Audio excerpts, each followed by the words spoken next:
तकदीर का लिखा कोई नहीं बदल सकता है। जो किस्मत में पहले से लिख दिया गया है वो होकर ही रहता है। किस्मत जिसको आप या मैं कभी बदल नहीं सकते हैं। जो होना है वो सब कुछ पहले से ही तय होता है।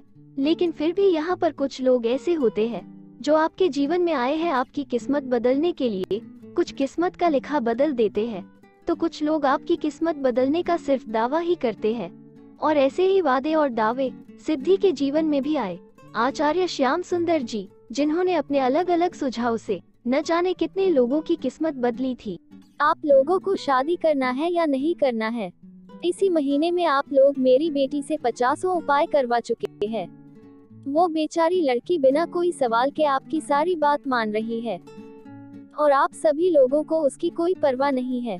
सिद्धि के पापा ने गुस्से में अपने होने वाले समधी से सवाल किया, जिसके जवाब में लड़के के पिता ने किशोरी जी को शांत करते हुए जवाब दिया, देखिए हमें भी कोई मजा थोड़ी आ रहा है किशोरी जी, मगर बच्चों की कुंडलियों में दोष है जिसको मिटाने के लिए यही सभी उपायों का होना जरूरी है।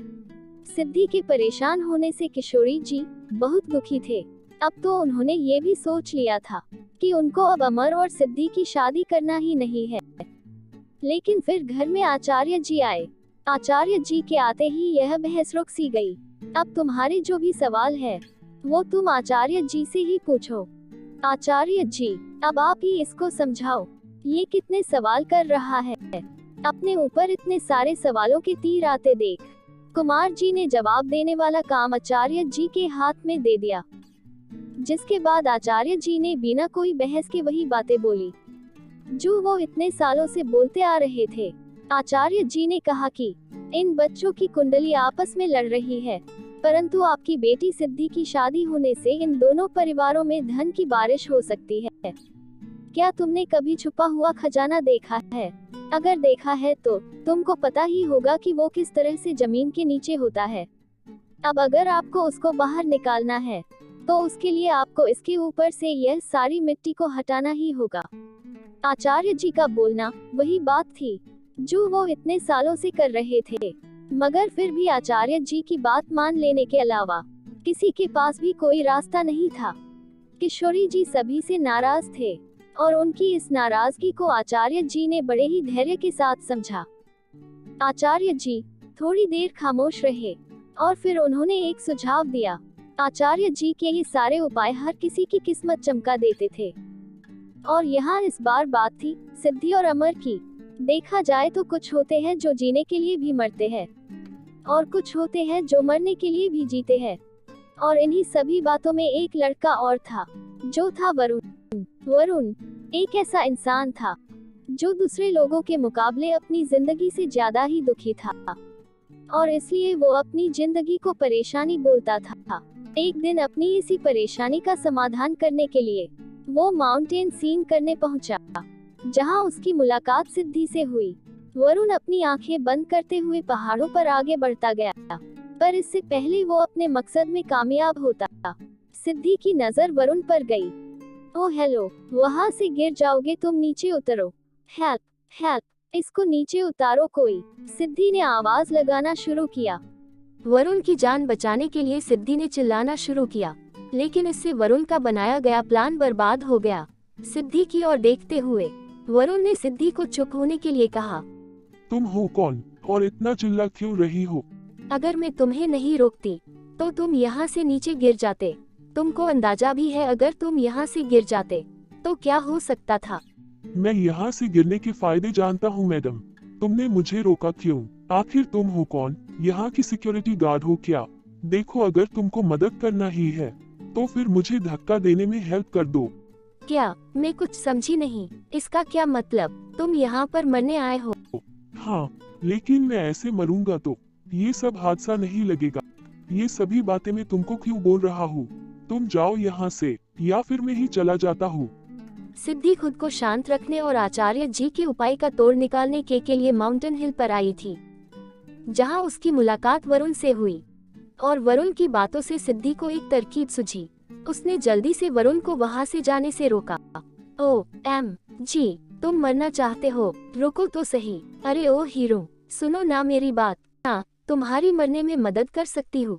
तो इसका मतलब तुम मुझे गाड़ी के आगे धक्का दे सकती? तुम्हारा क्या स्क्रू ढीला है? अरे अगर तुमको मरना ही है तो फिर तुम शादी कर लो।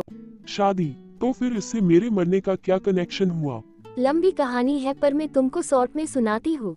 मेरी कुंडली में दोष है, इसलिए मैं जिससे भी शादी करूंगी वो मर जाएगा। और इसके लिए आचार्य जी ने कहा है कि मैं अमर से शादी करने से पहले किसी और से शादी करो। इससे होगा यही कि मैं शादी करूंगी तो मेरा पहले वाला मर जाएगा, मतलब हमारा दोष खत्म, और उसके बाद मेरी शादी अमर से हो जाएगी। ओ हेलो, और तुम मेरा स्क्रू ढीला बता रही थी? खुद का देखा है तुमने? ये ऑफर किसी और को देना मैडम, जाने दो मुझे। नहीं प्लीज यार, मेरी बात को समझने की कोशिश करो।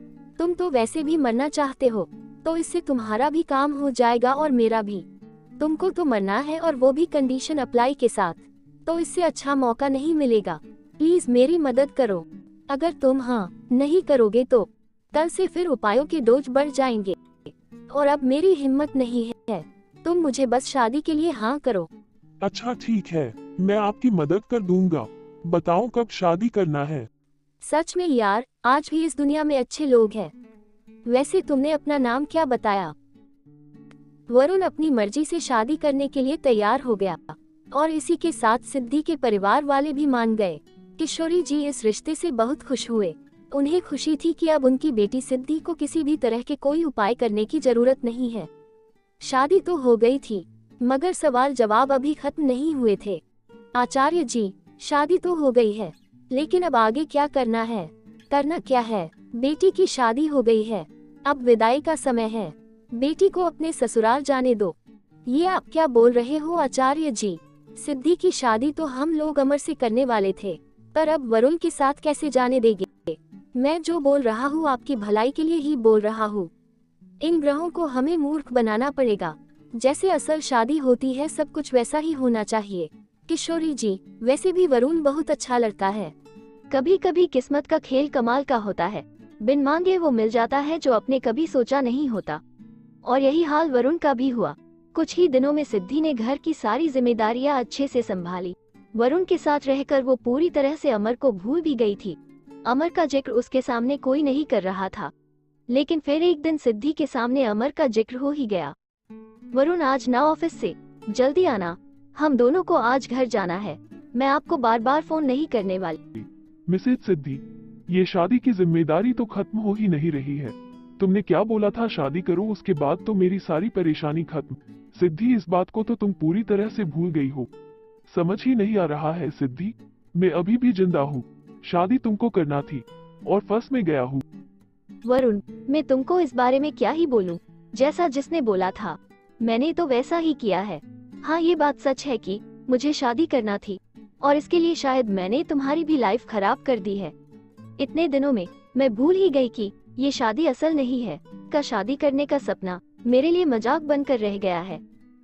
सिद्धि, माफ करना, मुझे ये सब नहीं बोलना चाहिए था, पर यकीन करो मेरे कहने का वो मतलब नहीं था।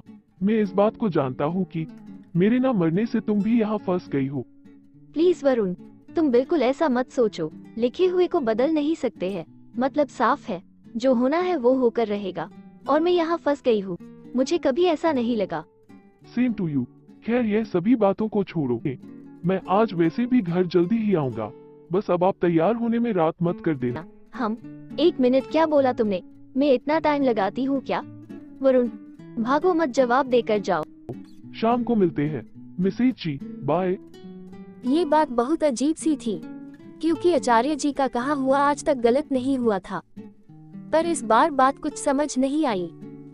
वरुण, जिसको अब तक जिंदा रहने में कोई मजा नहीं आ रहा था, वो इस जिंदगी को जीने लगा था।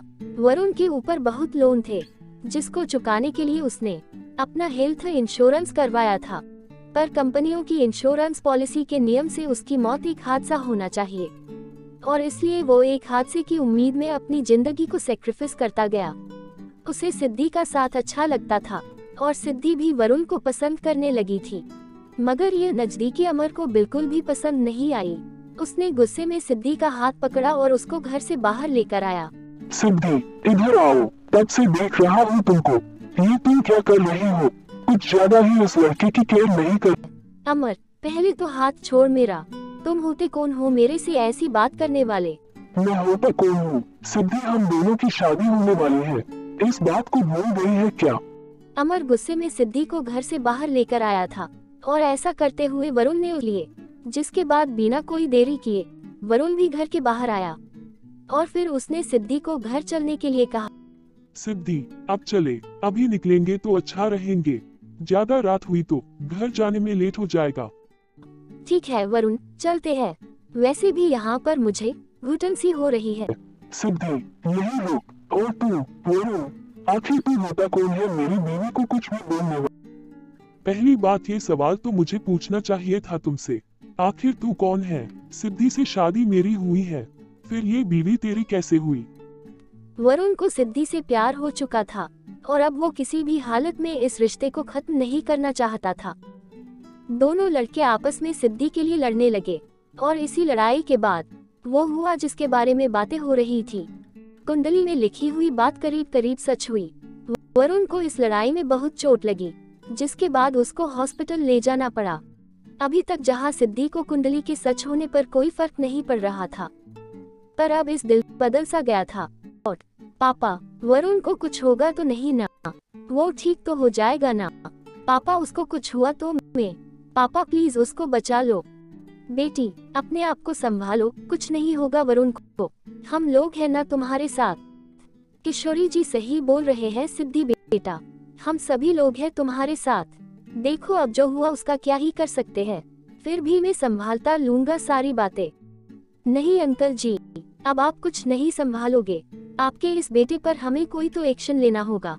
एक्शन लेना होगा, इसका मतलब तुम अमर को अरेस्ट करवाने वाली हो? जी अंकल, मैं इसकी कंप्लेंट करने वाली हूँ, क्योंकि इतने समय में मैं समझ चुकी हूँ कि आपका बेटा और मैं एक दूसरे के लिए नहीं बने हैं।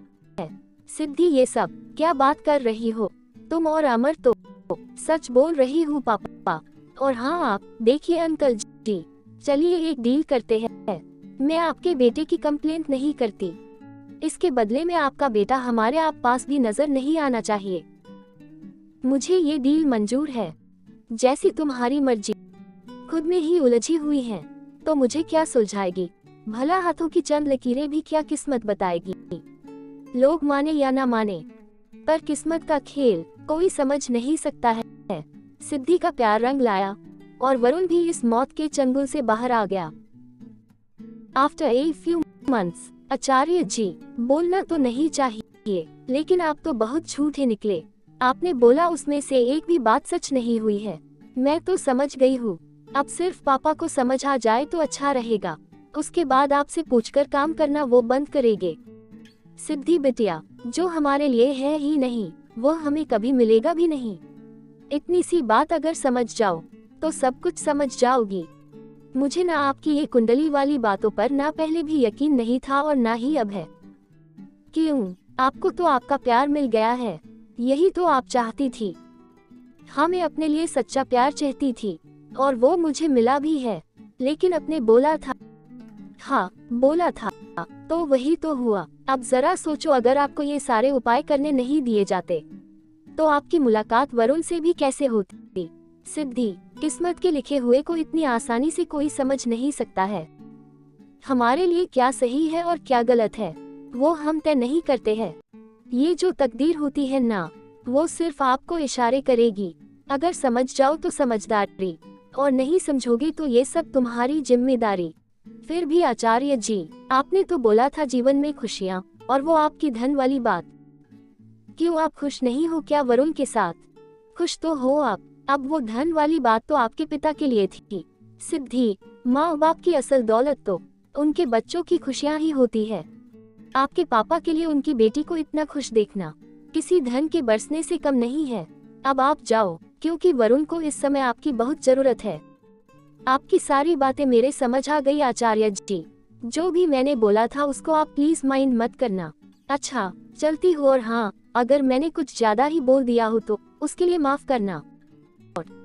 जिंदगी है, कट ही जाएगी, किस्मत है किसी ना किसी दिन पलट ही जाएगी। जो इंसान जिसके लिए है वो कहीं से भी आपके करीब आ ही जाएगा। जैसे कि यहाँ पर हुआ, जहाँ एक मरना चाहता था और एक जीना चाहता था। ये दो अलग रास्ते हैं, मगर इन्हें एक तो होना ही था, क्योंकि अब लिखे को बदल कौन सकता है।